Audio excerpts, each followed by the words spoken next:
gentiles, que es Cristo en nosotros, en vosotros, la esperanza de gloria, a quien anunciamos amonestando a todo hombre y enseñando a todo hombre en toda sabiduría, a fin de presentar perfecto en Cristo Jesús a todo hombre, para lo cual también trabajo, luchando según la potencia de Él, la cual actúa poderosamente en mí. Porque quiero que sepáis cuán grande lucha sostengo por vosotros y por los que están en la Odisea y por todos los que nunca han visto mi rostro, para que sean consolados sus corazones, unidos en amor, hasta alcanzar todas las riquezas de pleno entendimiento, a fin de conocer el misterio de Dios el Padre, y de conocer el misterio de Dios el Padre y de Cristo, en quien están escondidos todos los tesoros de la sabiduría y del conocimiento. Y esto lo digo para que nadie os engañe con palabras persuasivas, porque aunque estoy ausente en cuerpo, no obstante en espíritu estoy con vosotros, gozándome y mirando vuestro buen orden y la firmeza de vuestra fe. Por tanto, de la manera que habéis recibido a Cristo Jesús, Señor Jesús, por tanto, de la manera que habéis recibido al Señor Jesucristo, andad en él. Padre, en esta mañana venimos de nuevo a tu presencia, reconociendo, Padre, que necesitamos de ti. Padre, somos tus siervos y Padre, necesitamos la guía del Espíritu Santo, no solamente para compartir tu palabra, sino para recibirla. Y Padre, queremos que tú nos enseñes hoy lo que no sabemos.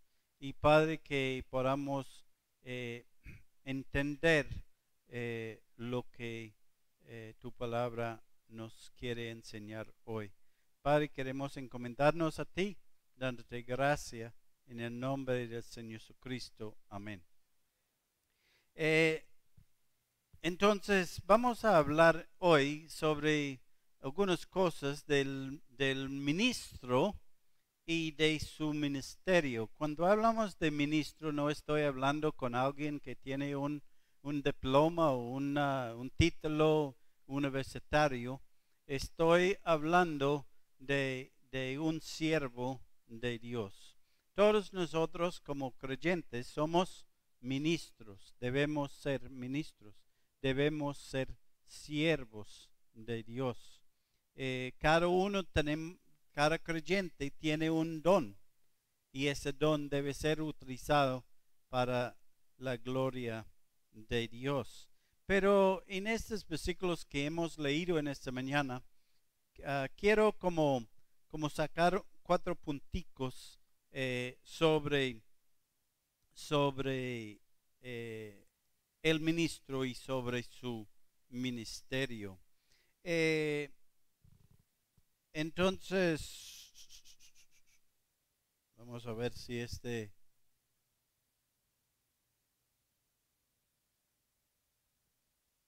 funcionando o usted ¿sí? Bueno, gracias. Entonces, 4 cosas que caracterizan el ministro y su ministerio. ¿Ah? No, pero creo que va al computador. Primer cosa es el patrón de su ministerio. El patrón de su ministerio. ¿Cuál es el patrón de su ministerio? El segundo es el propósito de su ministerio. ¿Cuál es el propósito por lo cual servimos al Señor? Tercero es el precio. Hay un costo en servir al Señor. ¿Cuál es el precio de su ministerio y el placer de su ministerio. 4 cosas fáciles de entender, fáciles de recordar: el patrón, el propósito, el precio y el placer. El patrón del ministerio, o pensando, actualizándome en términos de hoy día, los que saben un poquito de computadores hablan de base de datos, ¿cierto? El base de datos del ministerio de un ministro, un siervo de Dios, es la palabra de Dios. La palabra de los apóstoles y los y profetas, que es Cristo en nosotros, nos dice en el versículo que leímos ahora: Cristo en nosotros, la esperanza de gloria. En Efesios,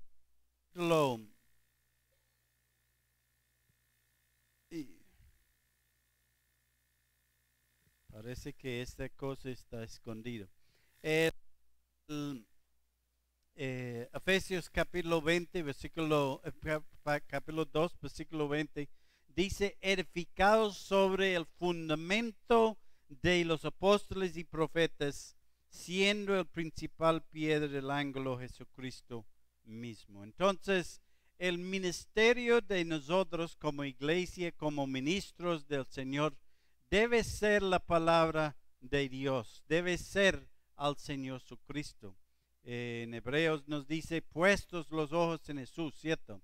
Nosotros tenemos que tener claro que el Señor Jesucristo y su palabra y la enseñanza de los apóstoles es la enseñanza que debe guiarnos, debe ser el patrón de nuestro ministerio. No las revelaciones extraoficiales, ¿cierto? Hoy día encontramos que alguien se para y dice: el Señor me dijo, ¿cierto? Y a veces, bueno, nosotros sabemos que eso no siempre es del Señor, ¿cierto? Entonces, no es revelaciones extraoficiales, de ciencia, de filosofía. Una de las cosas que estamos viendo hoy día, y gracias al Señor que en nuestras congregaciones no vemos, bueno, hasta el momento no hemos visto, pero tristemente estamos viendo en el mundo cristiano que personas sacando sus enseñanzas de la filosofía y de las ciencias, ¿cierto? Nosotros estamos confrontados con la filosofía o la ciencia del calentamiento global. Y muchos creyentes están siendo llevados por esas enseñanzas, creyendo que de pronto no de pronto, que creyendo que sus hijos, los nietos o, ¿cierto? La generación que viene, vamos a quemarnos porque el mundo va a calentarse más y más, ¿cierto? Y eso es lo que están enseñándonos, y que tenemos que cambiar y hacer esto y aquello y no sé qué. Aún con el asunto de la sexualidad del ser humano, estamos siendo llevados por las enseñanzas de las ciencias, dicha ciencia, y las filosofías. Entonces, hermanos, pero ¿qué dice la escritura de esa tierra? ¿Qué dice la escritura sobre la tierra en que vivimos? ¿Qué dice la escritura sobre el mar? La escritura nos dice que el mar tiene un límite. Dios le ha dado un límite. tranquilo, el mar no va a alcanzar a llegar a Cali, ¿cierto? No va a tapar a Cali, usted puede estar tranquilo. Dice en Pedro que el Señor va a destruir ese mundo, no nosotros, no el hombre.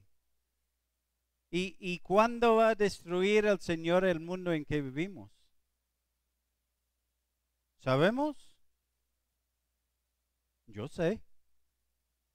Dice que después de después del milenio. ¿Cierto? Eso es lo que nosotros podemos estar tranquilos, que ese mundo tiene por lo menos 1007 años de existencia todavía. ¿Sabemos eso? El mundo no va a terminar mañana o 20 años o 30 años. El mundo va a terminar en 1007 años por lo menos. Y para terminar en 1007 años, ¿qué tendría que pasar hoy? El Señor tiene que llevarnos. ¿Sí? Si el Señor nos lleva ahora, podemos decir que 1007 años y el mundo va a acabar. Porque está en la palabra de Dios. ¿Cierto? Entonces, hermanos, ustedes pueden descansar, aunque estamos sufriendo un poquito de calor en esos días, ¿cierto? Pensando, viendo un señor que escuchó en los Estados Unidos, y él diciendo que donde él vive, él no había visto tanta nieve en ese momento, que en su vida ha visto como 2 o 3 veces ese fenómeno, tanta nieve donde él vive. Usualmente es un nieve ahí por la mañana, a mediodía ya se fue y ya, ¿cierto? Pero él dice 8 días de nieve continuo. No, él solamente ha visto 2 o 3 veces en su vida. Es interesante, ¿cierto? Que allá está frío, acá está caliente. Esos son fenómenos de la tierra, ¿cierto? Entonces nosotros podemos tomar nuestras doctrinas, nuestras enseñanzas, podamos ser guiados por lo que dice la Escritura, no por lo que dice la ciencia o las filosofías. Y hermano, tiene que mover esa cosa. Ni decretos. Tristemente, muchas iglesias están siendo guiados por los decretos de las Naciones Unidas o una ONG, por los gobiernos. Ellos, lo que es las leyes que ellos sacan, vienen de ahí. Pero nosotros, como ministros de Dios, tenemos que sacar nuestra doctrina, nuestra enseñanza de lo que los apóstoles nos enseñaron. El segundo punto es el propósito del ministro o del ministerio. Y el propósito del ministerio en capítulo 1, versículo 27, donde leímos, dice a quienes Dios quiso dar a conocer las riquezas de su gloria, de este misterio entre los gentiles, que es Cristo en nosotros, la esperanza de gloria. Y versículo 28 dice, a quien anunciamos, amonestando a todo hombre, enseñando a todo hombre, en toda sabiduría, a fin de que presentar perfecto en Cristo Jesús, ¿a cuántos hombres? A todos hombres. Hermanos, el propósito de nuestro ministerio siempre debe ser de presentar a Cristo, pero también con el fin de presentar a cada hermano como perfecto en Cristo Jesús. Eso es el propósito de Dios. El propósito de cualquier ministerio debe ser Cristo, que los hermanos sean perfectos, sean maduros, sean preparados en Cristo, para que en la presentación final somos perfectos todos. Nos dice en Efesios, nos va a presentar como sin mancha ni arruga. ¿Qué será aquel día? Cuando llegamos allá, sin mancha, sin arruga, en la presencia del Señor. Dice en Timoteo que toda la escritura es inspirada por Dios y útil para enseñar, para redarguir, para corregir, para instruirnos, a fin de que el hombre de Dios, la mujer de Dios, sea perfecto, enteramente preparado para toda buena obra. Entonces, hermanos, nosotros como ministros, como siervos de Dios, el propósito que debemos tener es que los hombres sean presentados delante de Cristo perfectos, ¿cierto? Debemos estar interesados en enseñar, en guiar. Nos dice ahí, versículo 28, a quien anunciamos amonestando a todo hombre, enseñando a todo hombre en toda sabiduría, a fin de presentar perfecto a todo en Cristo Jesús, a todo hombre.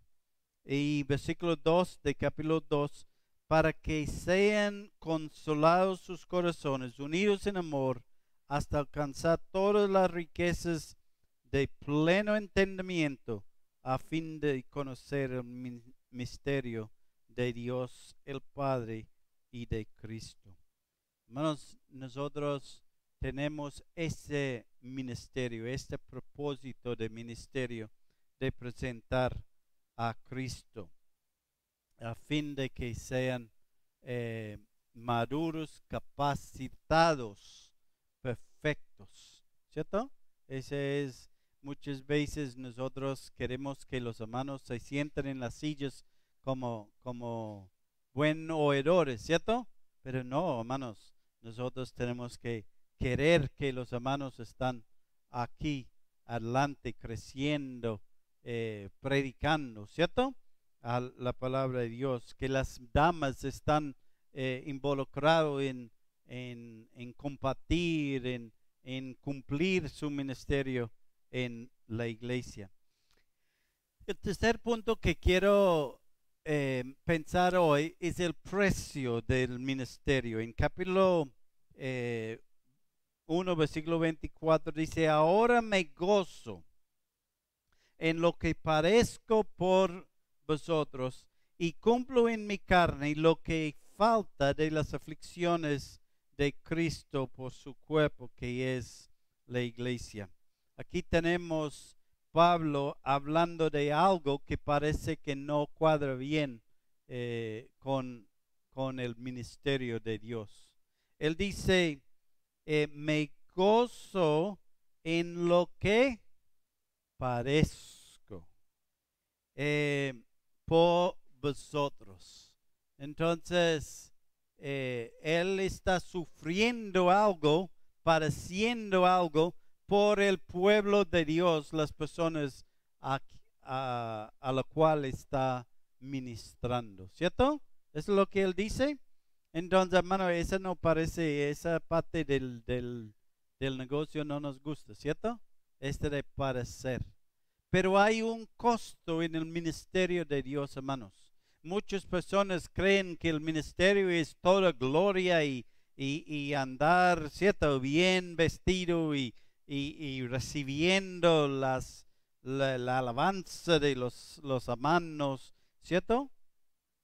Pero, hermano, hay un sufrimiento, hay un costo de servir al Señor. Y hermanos, cuántas personas, ¿cierto?, han abandonado la obra del Señor porque por el sufrimiento, por padecer, porque no creen es justo. Pero el apóstol Pablo dice algo que es como, él dice lo que no quiere, bueno, lo que él dice, y cumplo en mi carne lo que falta de las aflicciones de Cristo por su cuerpo. Lo que no quiere decir es que el sufrimiento de Cristo no fue suficiente. Él no está diciendo que yo tengo que sufrir porque el sufrimiento de Cristo no fue suficiente. Que Pablo tenía que sufrir para completar esa falta, no. Eso no es lo que Pablo está diciendo.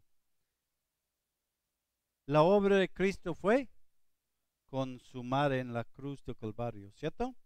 ¿Todos estamos de acuerdo? Completo. No hay nada que añadir a la obra de Cristo. Entonces Pablo no puede estar diciendo aquí que él tiene que sufrir para que la obra de Cristo sea completo. No.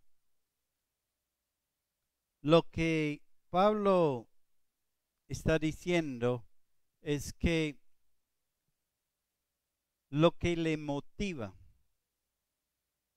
a poner, que éste lo motiva a poner su cuerpo en servidumbre.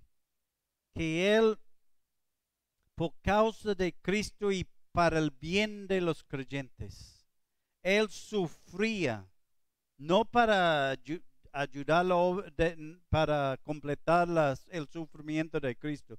Él sufre por el bien del cuerpo, por causa de Cristo, por lo que Cristo tuvo que sufrir. Él estaba dispuesto a sufrir también. En 1 Corintios capítulo 9, él dice, golpeo mi cuerpo y lo pongo en servidumbre. ¿Cierto? Es muy bueno sentarnos en la sofá con el televisor, ¿cierto? Es mirando el partido o cosas así. ¿Está bien? ¿Ese está poniendo nuestro cuerpo en servidumbre? No. Cuando nosotros tenemos que sufrir por causa de Cristo, por el bien de los creyentes, eso es lo que está hablando aquí. Él no iba a renunciar porque había un precio a pagar para servir a Cristo. No estaba en la mente de Pablo de hacer eso. Él quería que la obra de Cristo crezca, no importa lo que pasaba en su vida. Tenemos un dicho en inglés: cuando la situación se pone fuerte, los fuertes salen delante, ¿cierto? Y nosotros somos los que cuando las cosas se ponen duros, nosotros salimos adelante. Ese debe ser el ministro de Dios. Hay un precio, hermanos, y tenemos que estar dispuestos a pagar el precio, porque Cristo pagó un precio grande por nuestra salvación, ¿cierto? Él sufrió, dio su vida en rescate. Dice en Hebreos 12, 12 y 3, puestos los ojos en Jesús, el autor y consumador de la fe, el cual por el gozo puesto delante de él sufrió la cruz, menospreciando el oprobio, y se sentó a la diestra del trono de Dios. Considerad aquel que sufrió tal contradicción de pecadores contra sí mismo, para que vuestro ánimo no se cansa hasta desmayar. Hermanos, hay un costo y nosotros tenemos que sufrir ese costo. Tenemos que reconocer que hay un costo. En versículo 24 también nos dice que ahora me gozo. Entonces vamos a pensar en el placer del ministerio. El placer. ¿Hay placer en servir al Señor? ¿Hay gozo por servir al Señor? Y él dice, ahora me gozo en lo que parezco.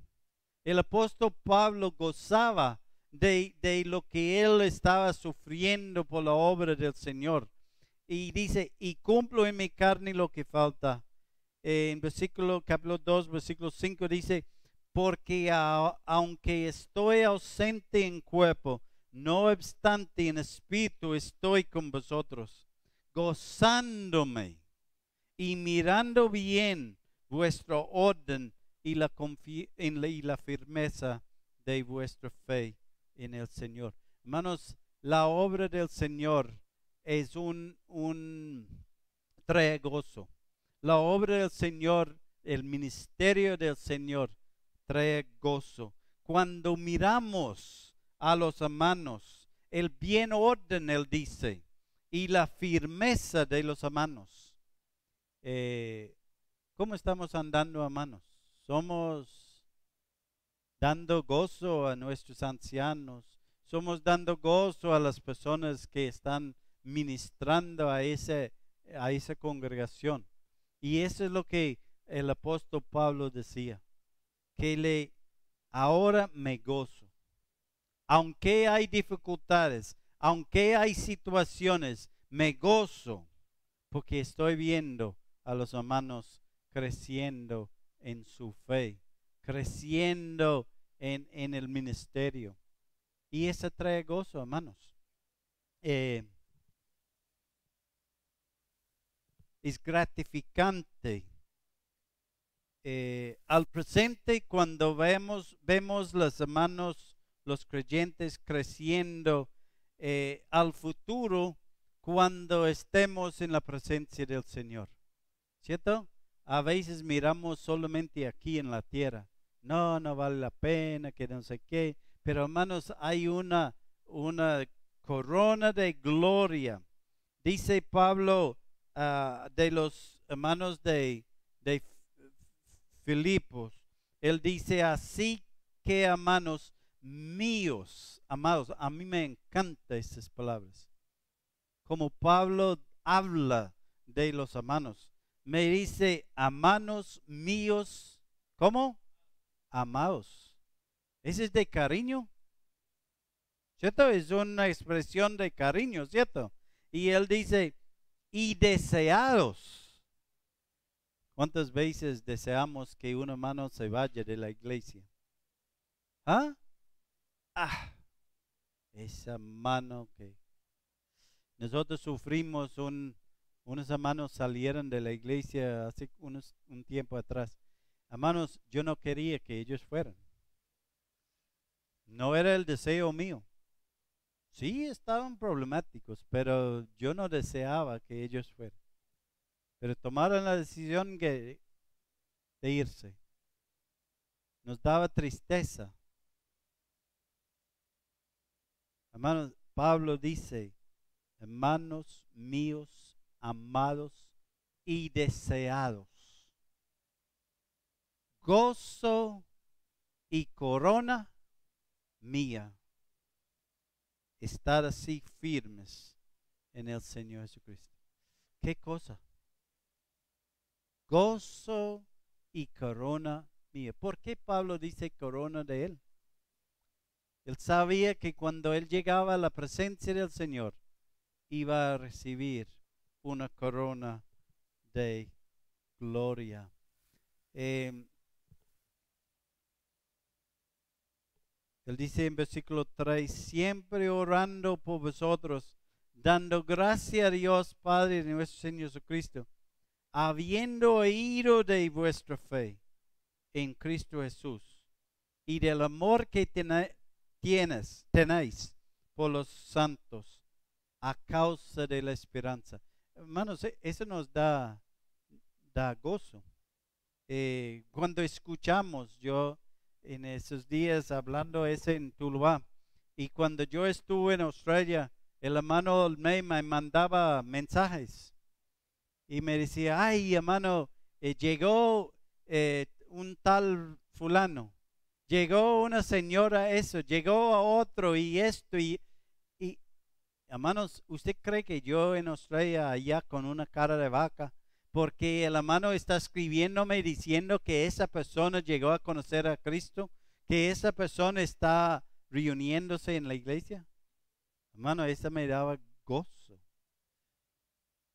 Gozo ver, escuchar que que esas personas llegaban a conocer a Cristo. Y Pablo dice en Romanos capítulo 19, porque vuestra obediencia ha venido a ser notoria a todos, así que me gozo de vosotros, pero quiero que seáis sabios para el bien y ingenuos para el mal.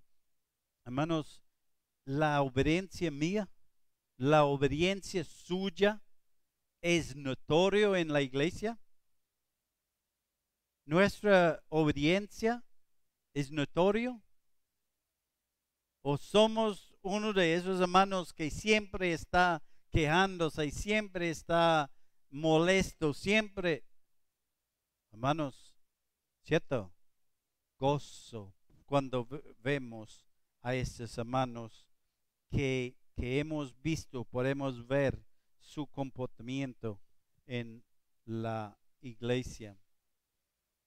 Me llamó la atención que la palabra aquí dice, sabéis que para el bien y ingenuos para el mal.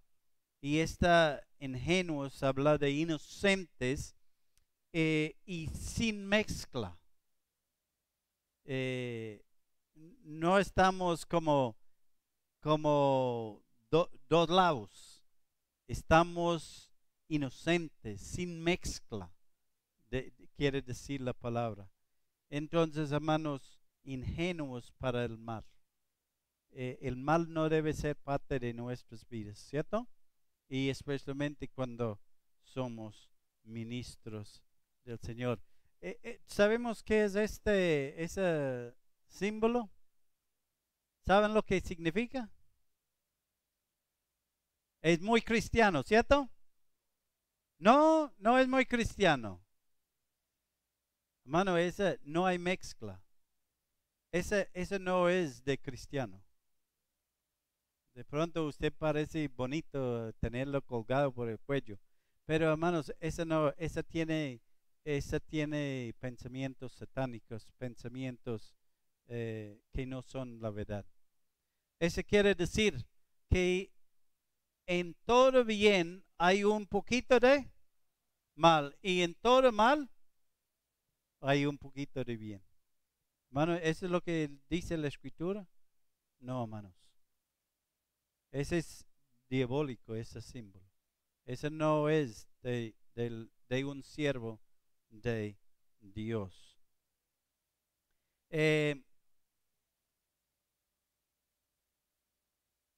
Hechos capítulo 5, 15, versículo 3, Pablo dice, ellos pues, habiendo sido encaminados por la iglesia, pasaron por Fenicia y Samaria, contando la conversión de los gentiles y causaban gran gozo a todos los hermanos. Hermanos, yo escuché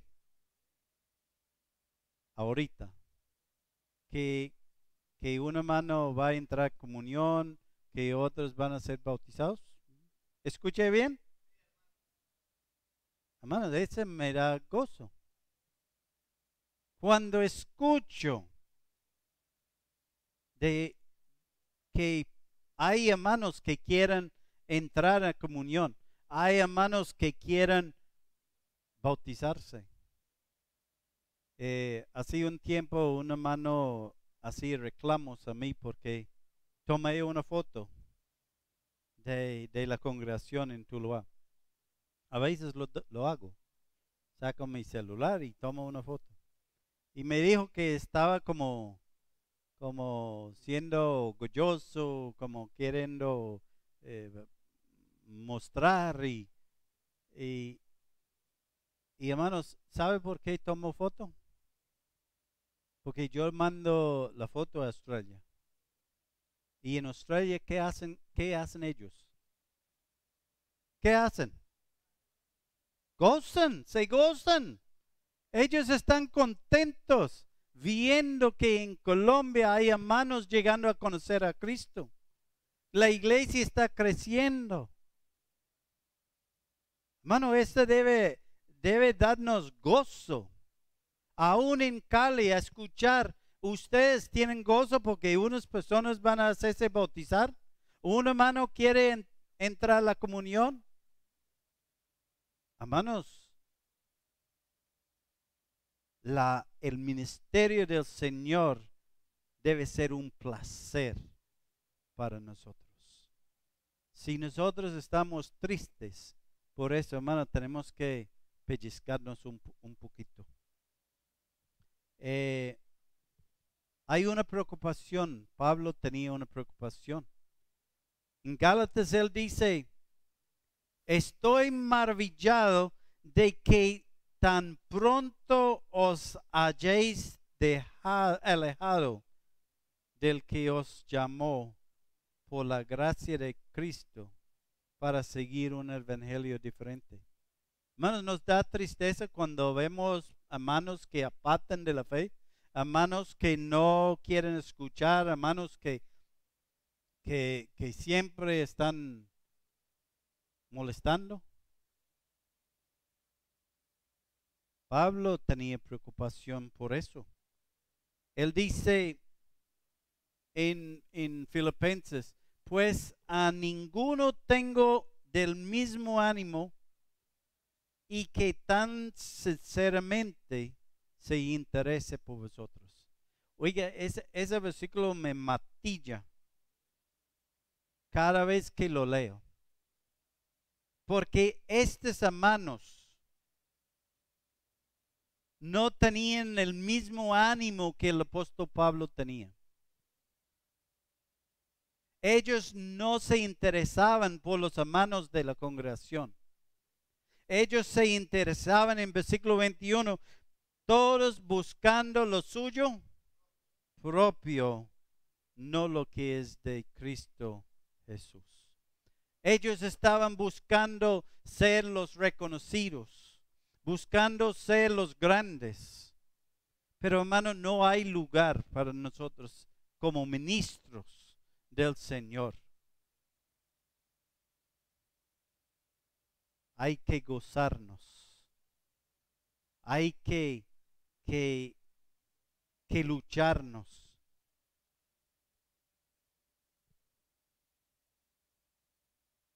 Tesalonicenses, él dice, porque ¿cuál es nuestra esperanza, o gozo, o corona, de que me gloríe? ¿No lo sois vosotros delante de nuestro Señor Jesucristo en su venida? Nuestro placer, hermanos, debe ser el pueblo de Dios delante del Señor Jesucristo en su venida. ¿Cómo vamos a presentar la iglesia de Cali en la presencia del Señor? ¿Cierto? En Juan capítulo 3, Juan. Bueno, no era la iglesia más grande del mundo, ¿cierto? Fue los creyentes delante del Señor. Los que están en su venida, no los que han pasado por las puertas de la iglesia. Los hermanos fieles. En 3 Juan capítulo 1 versículo 4, Juan dice, no tengo yo mayor gozo que esto, el oír que mis hijos andan en la verdad. Qué gozo, ¿cierto? Escuchar que mis hijos no porque la iglesia era grande, no porque otras cosas, fue los creyentes andando en la verdad.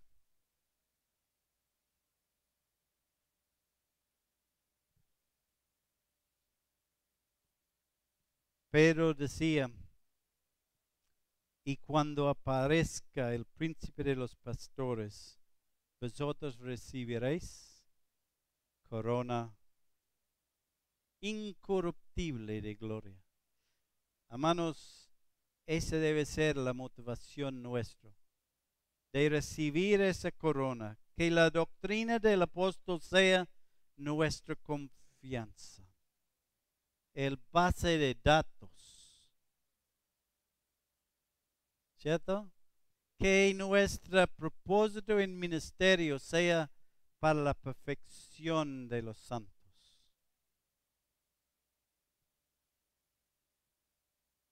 Que el precio es uno de sacrificio y entrega. Y que el placer nuestro sea el servir a otros, esperando solamente el amén del Señor. ¿Cierto? Esos hermanos, que esos sean las que nos motivan en nuestro ministerio para el Señor.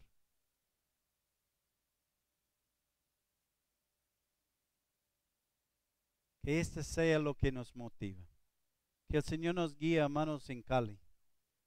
Porque muchas veces perdemos la vista de lo que el Señor tiene para nosotros. Que seamos ministros fieles del Señor.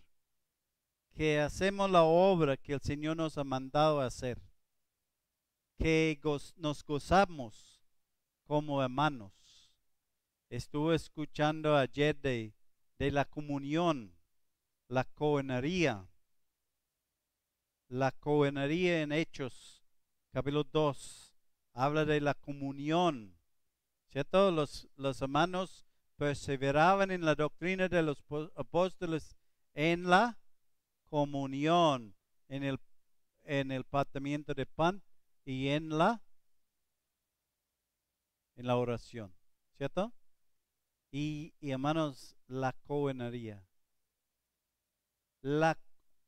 Somos comunes. La palabra cohenería simplemente quiere decir común. Nosotros tenemos todo en común. La iglesia primitiva sí tenía. Vendían todas sus cosas, pero algo pasó. ¿Qué pasó? ¿Qué dañó esta comunidad? Viene de la misma palabra. Comunidad es de la misma palabra koinos. ¿Qué dañó la comunidad de creyentes en Hechos? Ananías y Zafira. Ellos dijeron que habían vendido su propiedad en un precio, pero lo habían vendido en un precio más alto y guardado un dinero. ¿Cierto?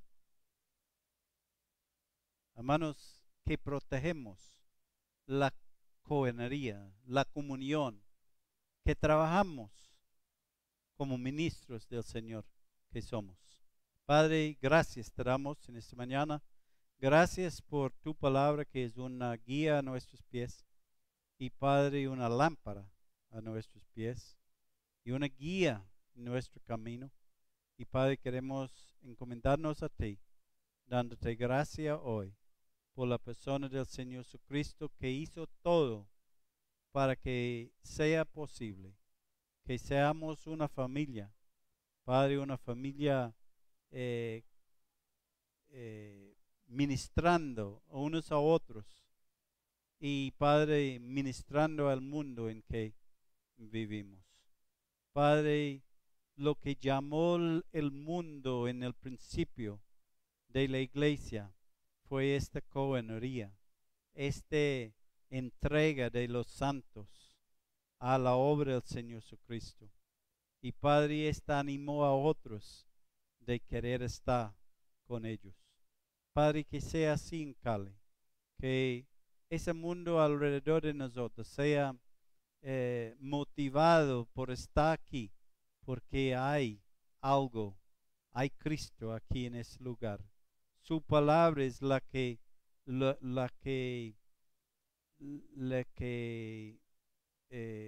gira, que manda, que su palabra es el centro de nuestras vidas. Y Padre, que vivimos conforme a ella. Que seamos, Padre, este ejemplo en el mundo en que vivimos. Queremos encomendarnos a ti en el nombre precioso del Señor Cristo. Amén.